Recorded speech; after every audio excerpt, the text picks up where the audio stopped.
किया कानूनी रूप से, क्योंकि 1857 की जो क्रांति हुई थी उसमें आपको पता होगा कि हमारे जो आदिवासी भाई बहन हैं उन्होंने गोरिल्ला युद्ध लड़े थे।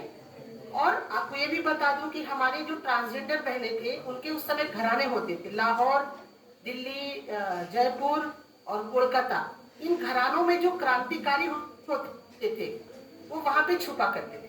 तो अंग्रेजों को पता था कि जो 1857 की जो क्रांति हुई है तो उसमें बहुत बड़ी भूमिका ट्रांसजेंडर और आदिवासी समाज की है। तो उन्होंने 1871 का जो कानून था क्रिमिनल ट्राइब्स एक्ट, उसमें इस पूरे कम्युनिटी को उन्होंने अपराधी घोषित किया। और जहां पे भी वो अंग्रेज इनको देखते थे, हमारे समाज के लोगों को देखते थे, आदिवासी समाज के लोगों को देखते थे, वो उनको जेल में डाल देते थे। इस एक्ट पे वो कार्रवाई किया करते थे।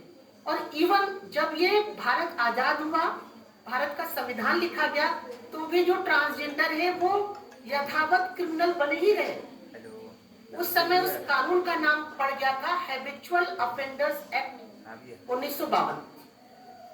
तो सोचिए कि जिस समुदाय को यदि कानूनी रूप से हम अपराधी घोषित कर दें, और वो भी एक नहीं, दो नहीं, 3 साल, 200 साल तक यदि हम किसी समाज को अपराधी घोषित कर दी तो समाज की स्थिति क्या होगी? तो किन्नर और ट्रांसजेंडर समुदाय की भी स्थिति क्रिमिनल ट्राइब्स एक्ट 1871 आने के बाद से उसकी सामाजिक, आर्थिक, शैक्षणिक, सांस्कृतिक स्थिति लगातार खराब हो गई। और दुर्भाग्य की बात है भाई साहब कि भारत आजाद हुआ, संविधान बना, तो भी एक कानून बना हुआ था। अगर हम आए 2014 में, तो 2014 में सुप्रीम कोर्ट ने सबसे पहले मतलब निर्णय दिया कि ट्रांसजेंडर व्यक्तियों को लीगल रिकॉग्नाइजेशन मिलना चाहिए। तो सोचिए कहां 1871 का काला कानून जिसमें किन्नरों को अपराधी घोषित किया गया, और कहां 2014 सुप्रीम कोर्ट का जजमेंट जहां पे कहा गया कि इनको मनुष्य मानो, ट्रांसजेंडर व्यक्तियों को थर्ड जेंडर का लीगल रिकॉग्नाइजेशन मिलना चाहिए। सोचिए कितना साल का एक बड़ा गैप था।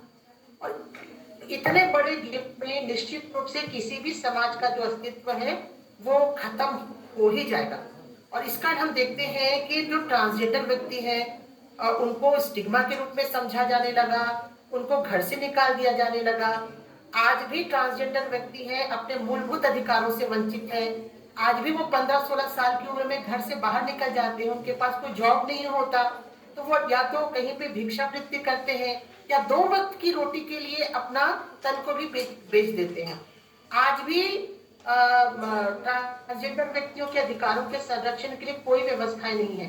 2019 में भारत सरकार ने कानून भले ही लाया है पर उसका भी इम्प्लीमेंटेशन बहुत धीरे धीरे हो रहा है।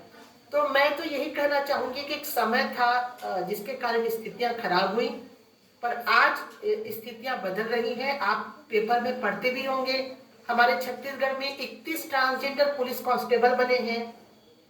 9 ट्रांसजेंडर बस्तर बटालियन में नक्सलियों से लोहा ले रहे हैं।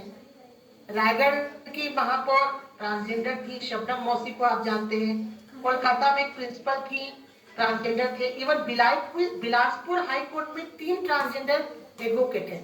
तो मुझे लगता है कि जैसे जैसे हम संवेदनशील हो रहे हैं, चीजों को स्वीकार कर रहे हैं, तो स्थितियां बदल रही हैं। और आप जैसे संवेदनशील लोग हैं तो इस कारण से भी दुनिया बदल रही है। जी, बहुत बहुत धन्यवाद। Thank you ma'am, thank you.